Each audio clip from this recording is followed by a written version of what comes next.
Baiklah, untuk kita bercakap mengenai penyakit berkaitan masalah jerebu, telah pun bersedia bersama-sama kita di studio ketika ini Dr. Ahmad Izwanuddin Ismail yang merupakan pakar perubatan paru-paru Hospital Pakar KPJ Rawang. Assalamualaikum Dr. Izwan. Waalaikumsalam warahmatullahi wabarakatuh. Okey, baiklah, sebagai permulaan, apa yang kita kongsikan tadi adalah yang terkini setakat pukul 4 petang. Bacaan yang paling tinggi berada pada tahap berbahaya, lebih 300, secara spesifiknya 397 di Seri Aman, Sarawak. Mungkin terlebih dahulu doktor boleh terangkan, adakah jerebu ni bahaya sebenarnya kepada manusia? Sebelum saya menerangkan mengenai jerebu, satu nasihat kepada pemandu di luar sana. Sila pastikan aircon tu dia sekelip dalam kereta sahaja, rather than kita buka yang daripada luar. Jadi jerebu ni boleh membahayakan kesihatan. Asal jerebu adalah zarah-zarah kecil yang berada di luar sana yang berpunca daripada pencemaran udara. Pencemaran ini boleh daripada debu, daripada asap, daripada pembakaran terbuka terutamanya, dan juga partikel-partikel kecil yang kita panggil PM 2.5. Particulate matter 2.5 tu dia refer kepada saiz zarah kecil tersebut, 2.5 mikron, yang boleh menyebabkan simptom-simptom terutama di saluran pernafasan kita. Kita boleh terkena rangsangan kepada saluran pernafasan kita, boleh menyebabkan even kepada orang-orang yang normal, dia akan terasa seperti sakit tekak, batuk-batuk, mata boleh jadi merah, kita panggil contact allergic conjunctivitis, dan juga rangsangan kepada kulit. Kadang-kadang dia rasa gatal dan sebagainya, kesan daripada jerebu ini. Okey, jadi tadi telah disebutkan kebanyakannya itu berkaitan juga dengan masalah respiratory yang memang semula jadi memang ada dalam diri mereka. Dan kalau bagi mereka yang memang tidak ada masalah lelah kesumput sebelum ni, adakah mereka juga boleh berpotensi untuk mendapat apa yang saya ceritakan tadi boleh berlaku kepada mereka yang tidak ada masalah kesihatan. Okey, boleh berlaku. Boleh berlaku kepada mereka yang tidak ada masalah kesihatan, because bila tahap jerebu ni di tahap amat membahayakan, memang kita sudah ada pelan tindakan jerebu kebangsaan di mana nasihat yang kita keluarkan, jika IPU lebih daripada 100, kita akan nasihatkan supaya aktiviti luar, mana-mana aktiviti sukan terutamanya, kita minta ditangguhkan. Dan bagi pelajar-pelajar di sekolah, jika IPU melebihi 200, kita akan nasihatkan supaya sekolah-sekolah ditutup.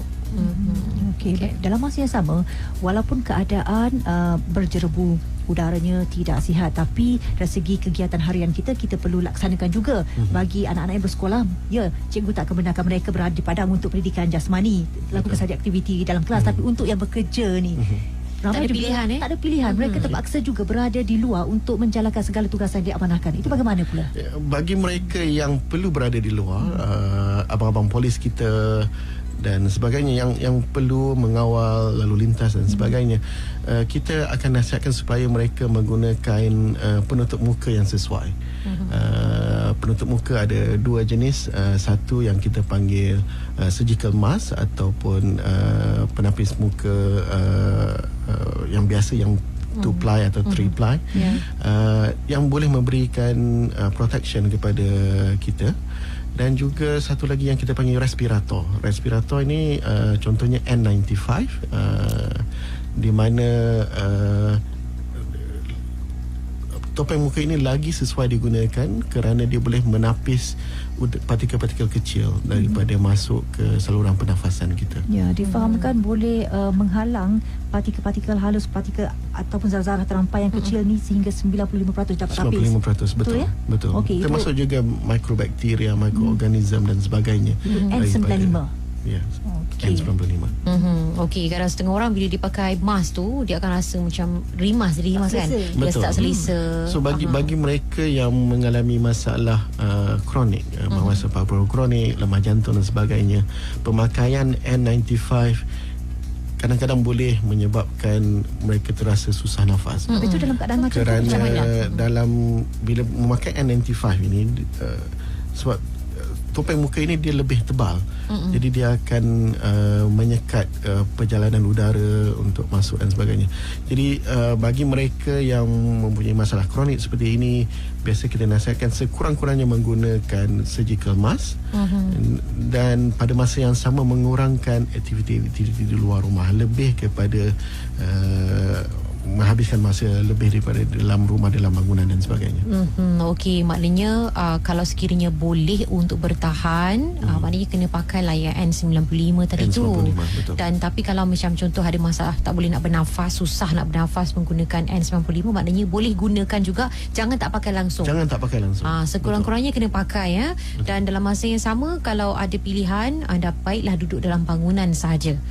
Janganlah buat aktiviti-aktiviti di luar bangunan atau di tempat yang terbuka. Okey, bagi anda yang baru saja bersama-sama kami sekarang ini, kita sedang berbincang mengenai penyakit berkaitan masalah jerbu. Kita langsungkan juga secara live FB bersama-sama Dr. Izwan ketika ini. Kalau anda ada sebarang pertanyaan, anda boleh hubungi kami 0326927939 atau nyatakan saja komentar anda di ruangan komen di Facebook bernama Radio ketika ini. Kita tahu sesiapa saja boleh menjadi ataupun ialah tidak sihat, walaupun asalnya berisiko untuk mungkinlah ada masalah pada mata, gatal-gatal dan sebagainya. Adakah risiko tersebut berbeza dari segi tahap umur? Sebabnya ada juga dalam kalangan bayi, orang tua kan yang berpenyakit kronik tu ya sudah semestinya. Ibu mengandung juga. Itu bagaimana? Mereka yang lebih berisiko untuk terdedah kepada jerebu adalah terutama golongan bayi, kanak-kanak, ibu mengandung dan juga warga emas. So mereka ini lebih terdedah kepada kesan sampingan daripada masalah jerebu ini. Bagi mereka yang dewasa yang tidak mengalami masalah kesihatan dan sebagainya, mereka masih boleh terdedah kepada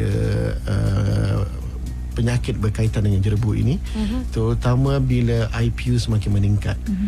Dan antara kesan-kesan utama yang boleh mereka alami termasuk masalah berkaitan dengan saluran pernafasan seperti yang saya katakan tadi, dan juga masalah berkaitan dengan mata, masalah kulit dan sebagainya. Jadi antara nasihat yang biasa kita berikan kepada orang yang biasa ini, terutamanya kita akan nasihatkan supaya mereka mengambil air yang secukupnya, sekurang-kurangnya 8 gelas dalam masa satu hari, dan juga amalan sihat, terutama pemakaian topeng muka dan sebagainya. Bagi mereka yang lebih berisiko, golongan kanak-kanak, golongan warga emas, mereka yang mengalami masalah penyakit kronik dan sebagainya, mereka ini lebih perlu untuk mengambil langkah-langkah ekstra untuk mengelakkan daripada terdedah kepada jerebu untuk jangka masa yang lebih lama. Langkah ekstra. Langkah ekstra Langkah yang macam mana tu ekstra tu?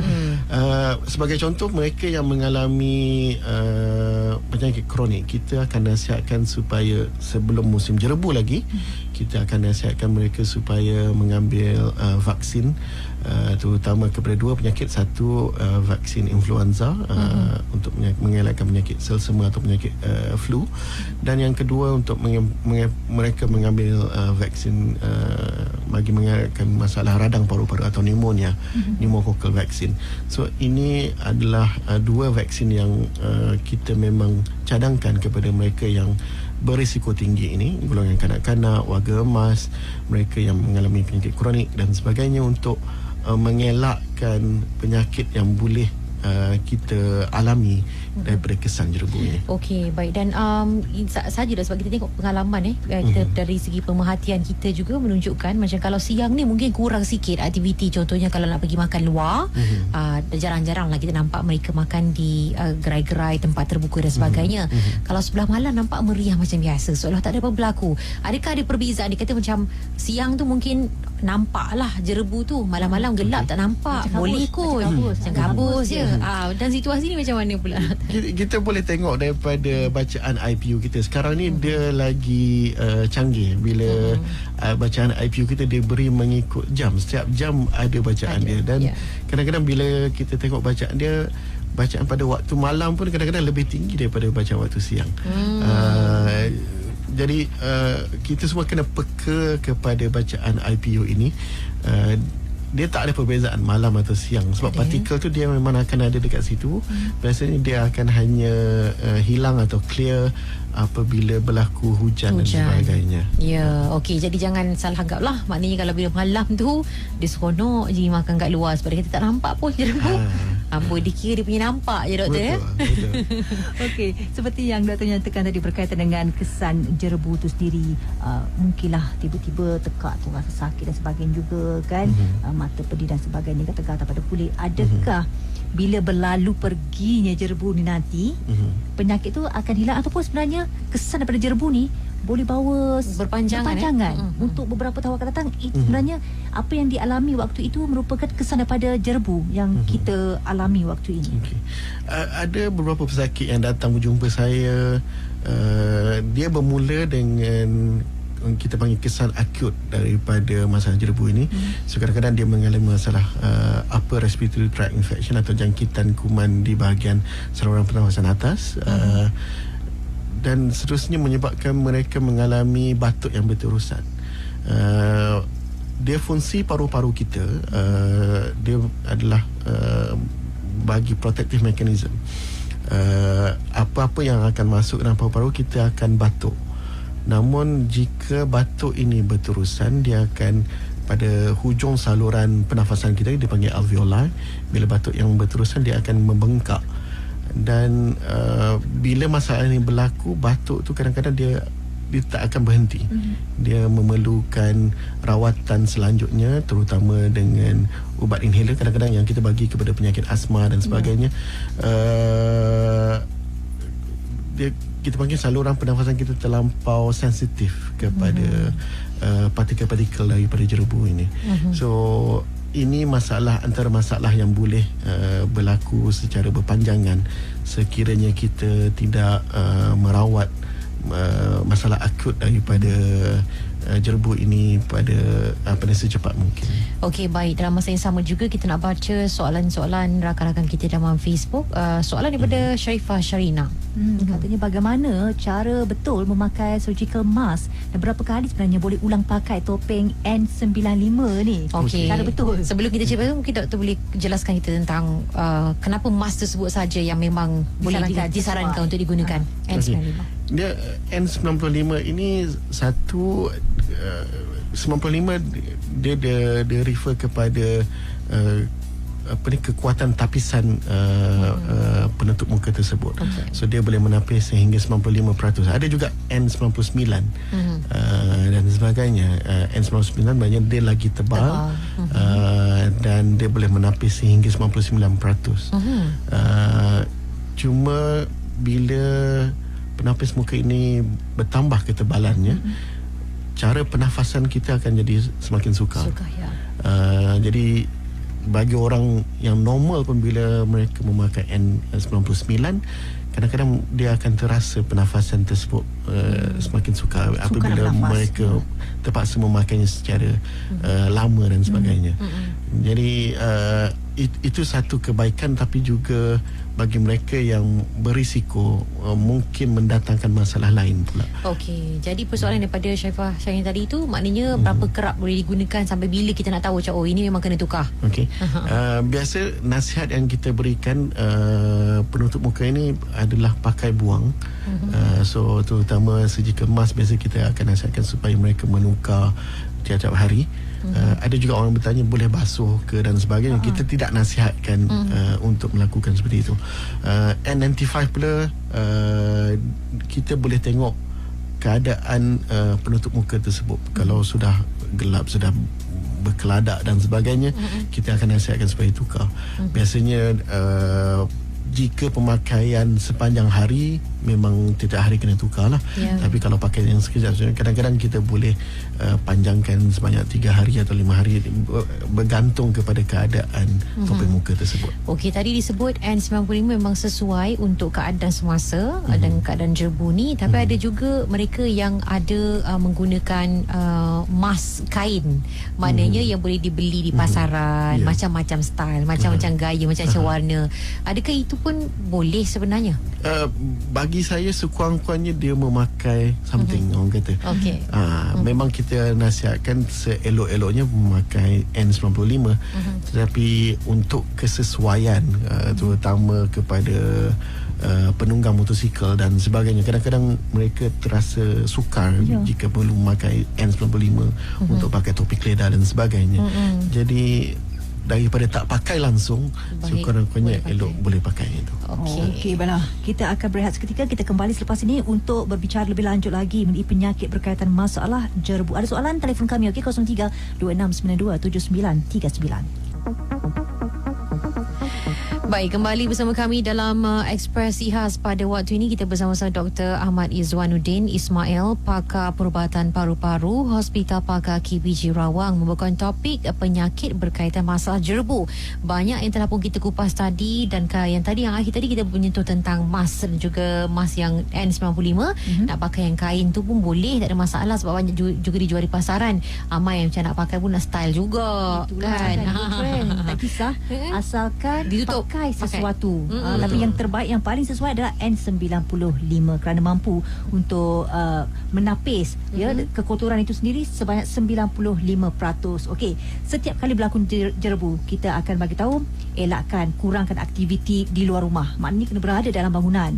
Tapi adakah berada dalam rumah, dalam bangunan itu terjamin terjamin dari segi tahap keselamatan dan kesihatan? Kita yang perlu pastikan tahap kebersihan dan kesihatan di dalam bangunan. Kadang-kadang kita selalu dengar pencemaran udara dalaman, dan antara punca-punca berlaku pencemaran udara dalaman ni apabila mereka dewasa terutamanya merokok dalam rumah dan sebagainya. Ada juga debu-debu yang boleh masuk dalam rumah dan sebagainya. Jadi salah satu nasihat yang biasa kita berikan adalah untuk mereka menggunakan penapis udara yang sesuai untuk diadakan dalam rumah, dan juga bagi mereka yang menggunakan penghawa dingin, supaya mereka sentiasa servis aircon mereka untuk memastikan filter penapis dia sentiasa ditukar dan boleh mengelakkan perkumpulan pencemaran-pencemaran di dalam rumah juga atau di dalam bangunan ini. Okey, biasanya saya sering kali terfikir kita akan basuh pakaian, kita akan jemur di ampai. Saya selalu terfikir, adakah pakaian kita yang kita jemur di ampai itu bersih?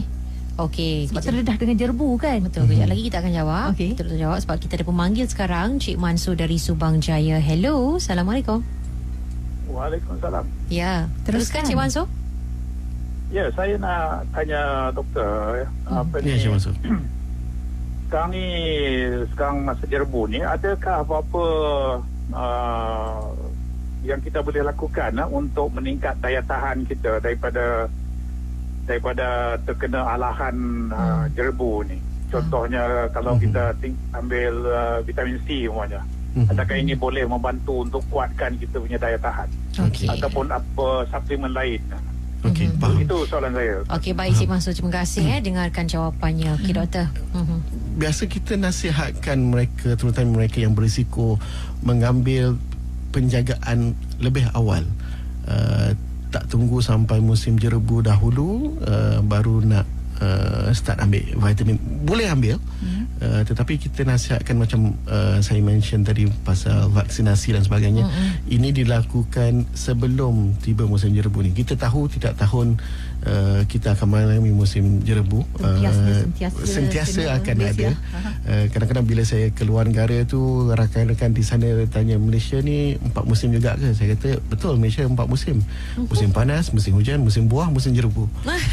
Jadi kita tak tahu, kita sudah tahu biasa bulan 3, bulan 4, bulan 5 ataupun bulan 8, bulan 9 kita akan mengalami masalah ini. Jadi saya selalu nasihatkan terutama pesakit-pesakit saya yang mengalami masalah paru-paru kronik dan sebagainya untuk mengambil penjagaan awal. Jadi ambil vitamin C, ambil multivitamin, mengambil vaksin flu, mengambil vaksin pneumokokal dan sebagainya untuk mengelakkan penyakit berkaitan dengan jerebu ini. Okey, jadi maknanya kalau Encik Mansur ni dia ada niat untuk ambil suplemen ke boleh sebenarnya Boleh sebenarnya. Boleh untuk Cuma bila musim jerebu ni, nasihat yang paling utama lebih kepada untuk memastikan pengambilan air yang secukupnya. Sekurang-kurangnya 8 gelas pada satu hari. Air ni penting kerana apabila saluran pernafasan kita terdedah kepada jerebu, terutamanya silia ataupun bulu-bulu di dalam saluran pernafasan kita, dia akan merembeskan air yang berlebihan untuk mengelakkan atau dia akan trap zarah-zarah kecil ini daripada masuk ke dalam saluran pernafasan kita. Itu yang kadang-kadang kita akan mengalami masalah hidung berair dan sebagainya. Itu adalah untuk memprotek diri kita daripada terdedah kepada bahaya berkaitan dengan jerebu ini. Okey, selain minum air yang secukupnya dalam keadaan berjerebu sekarang ni, ada tak apa-apa makanan, buah-buahan yang disarankan yang mungkin boleh menambahkan dari segi kandungan air juga dalam badan kita, boleh mengelakkan kita daripada terkena ataupun secara berterusan terkena penyakit berkaitan dari jerebu segi ni? pemakanan kita tak ada nasihat yang spesifik, tapi kita sentiasa menasihatkan supaya mengambil pemakanan yang berkhasiat kalau ikut Kementerian Kesihatan kita, memang kita nasihatkan supaya pengambilan buah-buahan dan sayur-sayuran yang boleh membantu sistem imunisasi kita untuk mengelakkan daripada kesan atau penyakit berkaitan dengan jerebu ini. Okey. Satu lagi perkara saya nak tanya. Adakah penyakit adakah jerebu ni kesannya boleh membawa kepada sesuatu yang lebih serius? Adakah sampai boleh membawa kepada maut sebenarnya? Boleh. Itu yang kita kategorikan mereka kepada kumpulan yang biasa ataupun kumpulan yang berisiko tinggi.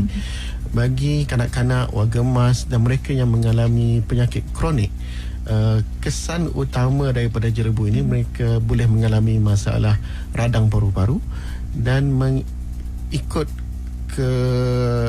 keseriusan penyakit tersebut, ada yang boleh menyebabkan berlaku kegagalan jantung dan sebagainya yang boleh seterusnya menyebabkan kematian daripada masalah radang paru-paru ini. Okey. Dan persoalan daripada Zainal tadi sebelum kita dapatkan panggilan tadi tu daripada Cik Mansur, ditanya berkaitan dengan kain yang diampayan tu. Kain diampayan belum lagi dijawab. Bersih ke tak bersih ke atau macam mana tu kaedahnya sekarang? Bersih ikut cucian kita, tapi bila dah terdedah tu, bila terdedah tu, dia partikel kecil yang terdedah kepada kain-kain tersebut masih dikira bersih sebab zarah ni terlampau kecil. Kadang kita tak nampak pun zarah tersebut di pakaian yang disedai. Dia lebih kepada, kalau saiz dia pun 2.5 mikron sahaja. Jadi memang kita tak akan nampak. So kita akan nampak kain tersebut bersih. Okey. Tapi dalam masa yang sama cerita pasal tadi tu, saya macam teringat lah macam kalau kat rumah, kalau kat luar berjerebu, berselindung dalam rumah tak keluar, tapi dalam rumah pun ada jerebu, susah juga. Betul. Itu yang saya kata pentingnya untuk kita ada penapis udara yang sesuai untuk untuk mengurangkan kesan-kesan jerebu di dalam rumah. Okey, kesan-kesan jerebu dalam rumah yang datang secara natural berkaitan dari luar, maknanya dari luar, tapi yang memang dicipta dalam rumah tu sendiri macam mana? Cipta dalam rumah tu, terutama asap rokok dan sebagainya, itu memang nasihat kita daripada awal lagi. Memang kalau boleh, masa-masa macam ni lah adalah masa yang terbaik untuk kita berhenti merokok. Vape juga ataupun rokok elektronik juga boleh salah satu faktor yang boleh menyebabkan kepada berlakunya jerebu ini. So inilah masa yang paling sesuai untuk kita elakkan ataupun berhenti merokok. Dan bayangkan mereka yang merokok, satu, kita dah tak boleh merokok dalam bangunan, jadi kita sanggup mendedahkan bahaya badan kita untuk berada di luar dengan keadaan berjerebu, dan pada masa yang sama menghisap rokok lagi. Satu lagi kesan daripada rokok ini, saya ada mention pasal silia dan sebagainya tadi. Kepada mereka yang merokok ataupun mereka yang menghisap vape, kesan daripada kepanasan wap yang dihasilkan daripada vape ataupun merokok itu akan menyebabkan silia kita akan berkurangan. Jadi saluran pernafasan kita tak ada mekanisme protection untuk mengelakkan partikel-partikel kecil ini daripada masuk. Jadi dia akan masuk direct ke dalam paru-paru kita dan boleh menyebabkan kesan yang lagi bahaya kepada mereka yang merokok. Mungkin ramai tak tahu pasal benda ni sebenarnya. Itulah dia. Maknanya kan sebenarnya kalau ada rumah ada yang memang isap vape ataupun rokok, kalau ikutkan dalam rumah tu pun memang kena pakai mask lah juga. Sebab mereka dicemari dengan asap sehari-hari Kalau ikut seboleh-bolehnya elakkan lah. Benda ni benda yang kita boleh elak. Okey, baiklah Dr. Rizwan, dalam masa yang sama juga, kalau dalam keadaan sekarang ni tak kisahlah sama ada seseorang itu mengidap penyakit kronik atau tidak, tapi seandainya mereka berdepan dengan masalah pernafasan, tiba-tiba sesak nafas, kita yang berada berdekatan dengan orang tersebut, apa antara tindakan awal ataupun bantuan awal yang boleh kita lakukan kepada mereka? Kita perlu memastikan yang mereka masih boleh bernafas. Sekiranya berlaku masalah pernafasan yang lebih teruk, kita perlu bagi ruang kepada mereka dan memanggil bantuan perubatan secepat mungkin. Kerana kadang-kadang mereka yang mengalami masalah pernafasan ini, mereka akan menjadi macam mereka yang mengalami masalah semput dan sebagainya. Jadi boleh mengganggu saluran pernafasan mereka, dan jika tidak dirawat secepat mungkin akan boleh membawa kepada kesan yang lebih teruk seperti masalah kegagalan paru-paru, dan juga dalam situasi yang ekstrim boleh menyebabkan maut dan sebagainya. Saya tak pasti ini mitos ataupun tidak. Ada juga yang mengatakan kita basahkan kain, kita boleh tutup. Maknanya segala kekotoran habu-habu yang kita tak nampak tu boleh melekat pada kain yang basah. Dia macam seolah-olah macam suatu kebakaran berlaku lah. Boleh juga kita sebenarnya. Dia boleh membantu. Boleh membantu. Okey.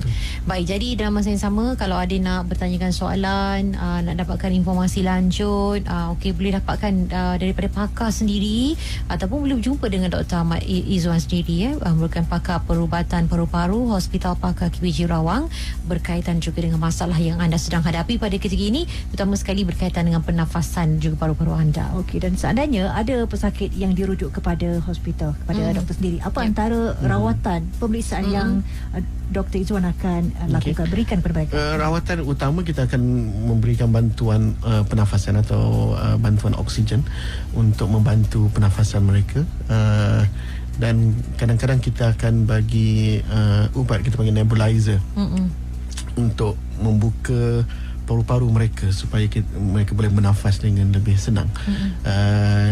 Dan seterusnya kita akan melakukan beberapa ujian, termasuk ujian imbasan X-ray dan sebagainya, untuk kita lihat adakah berlaku radang paru-paru dan sebagainya, dan juga ujian darah untuk kita tengok ada kesan jangkitan kuman,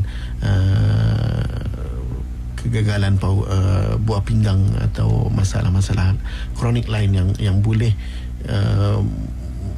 menyebabkan mereka ini lebih terdedah kepada masalah berkaitan jerebu ini. Okey, dan prosedur yang mereka harus lalui ini, rawatan ini sebenarnya berhari-hari atau mereka perlu macam dimasukkan ke ward untuk dilaksanakan?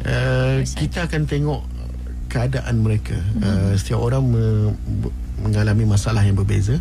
Jadi kita akan tengok keseriusan mereka. Ada yang memerlukan untuk masuk ke hospital untuk mendapat rawatan yang sebetulnya. Ada juga yang kita boleh rawat sebagai pesakit luar. Kebanyakannya terutama bagi mereka yang tidak ada masalah kesihatan kronik dan sebagainya, mereka tak perlu masuk ke hospital. Mungkin hanya perlu rawatan sebagai pesakit luar. Okey, baik. Dan kalau kiranya mereka ingin mendapatkan rawatan dan sebagainya, maka mereka boleh berjumpa dengan pakar dengan segera, sebab kalau sekiranya ia ditangguhkan, mungkin masalah yang anda alami sekarang ni baru di tingkat sederhana, tiba-tiba kalau ditangguh-tangguh akan jadi lebih berbahaya kepada kesihatan anda. Jadi bertindak dengan cepat, berjumpa dengan pakar, dan kalau ada berkaitan dengan masalah-masalah berkaitan ini, pernafasan, pergi jumpa dengan pakar perubatan paru-paru. Okey, mungkin di ruangan ini apa yang doktor nak sampaikan kepada masyarakat secara Nasihat, umumnya, nasihat dan sebagainya. Sepanjang kita mengalami masalah jerebu ni, sebab kita tak pastilah bila jerebu ini akan berakhir. Kabarnya hujung bulan ini kan, tapi seandainya berlaku lagi dari segi pembakaran secara terbuka, dan itu tidak mustahil sebenarnya untuk keadaan jerebu tu terus sahaja berlarutan di negara kita. Mengikut pengamatan saya dan pengalaman tahun-tahun lepas, saya rasa masalah ini akan masih berterusan sekurang-kurangnya untuk tempoh 1 minggu ke 10 hari lagi. Jadi antara nasihat yang biasa saya sampaikan kepada pesakit saya dan juga orang-orang ramai di luar sana, yang pertama saya akan nasihatkan supaya mereka selalu mengikuti perkembangan bacaan IPU. So antara website yang kita boleh melawat adalah APIMS.DOE. Sekarang lagi canggih di mana kita dapat baca IPU itu setiap jam ada update dia. Yang kedua, bagi mereka yang terpaksa bekerja di luar sana, supaya mereka memakai penutup muka yang sesuai, dan sebolehnya mengurangkan keberadaan di luar sana sekiranya bacaan IPU kita semakin teruk. Mengikut pelantikan tindakan jerebu kebangsaan, jika IPU kita melebihi 100, kita akan nasihatkan aktiviti sukan yang lasak, maraton dan sebagainya ditangguhkan seboleh-bolehnya, dan sekiranya bacaan tersebut lebih pada 200, kita akan nasihatkan supaya sekolah-sekolah ditutup, terutamanya bagi mengelakkan kesan jerebu ni kepada kanak-kanak dan seterusnya. Mereka masih boleh aktif, masih boleh bersukan dan sebagainya. Jadi cuma kita nasihatkan supaya aktiviti ini dilakukan indoor, di gym terutamanya. So mereka masih boleh aktif, cuma elakkan berada di luar, jogging di luar dan sebagainya. Kita boleh pergi dalam naik treadmill ataupun melakukan aktiviti gym untuk mengekalkan aktif kita. Seterusnya, nasihat pertama saya tadi untuk pemandu di luar sana, untuk memastikan bila kita memakai penghawa dingin di dalam kereta itu, untuk supaya udara itu disekelip dalam kereta saja daripada kita mengambil udara daripada luar, untuk mengelakkan partikel-partikel zarah kecil PM 2.5 ni daripada masuk dalam kereta kita. Dan bagi perokok di luar sana, ambillah pengajaran daripada masa jerebu ini. Ini adalah masa yang paling sesuai untuk kita berazam untuk bertambah sihat. Berhentilah merokok dan kita sama-sama menjaga kesihatan kita. Okey, bagi anda yang sedang memandu ketika ini, kalau ada orang kat sebelah tu, cuba tengok dari segi mood pada kenderaan anda itu sendiri kan, kitaran udaranya adakah disalurkan udara dari luar ataupun tidak. Kalaulah disalurkan udara itu dari luar, anda cuba tukar mod operasi tersebut, tukar kepada kitaran udara dalaman sahaja. Okey, bagi memastikan keselamatan dan kesihatan anda. Baik, kita ucapkan banyak terima kasih kepada Dr. Ahmad Izwanuddin Ismail, pakar perubatan paru-paru Hospital Pakar KBJ Rawang, bersama kita dalam Ekspresi Khas membuka topik penyakit berkaitan masalah jerebu. Baiklah, sampai di sini dulu. Terima kasih Dr. Izwan kerana sudi bersama-sama kami di Bernama Radio. Sama-sama. Kita jumpa lagi.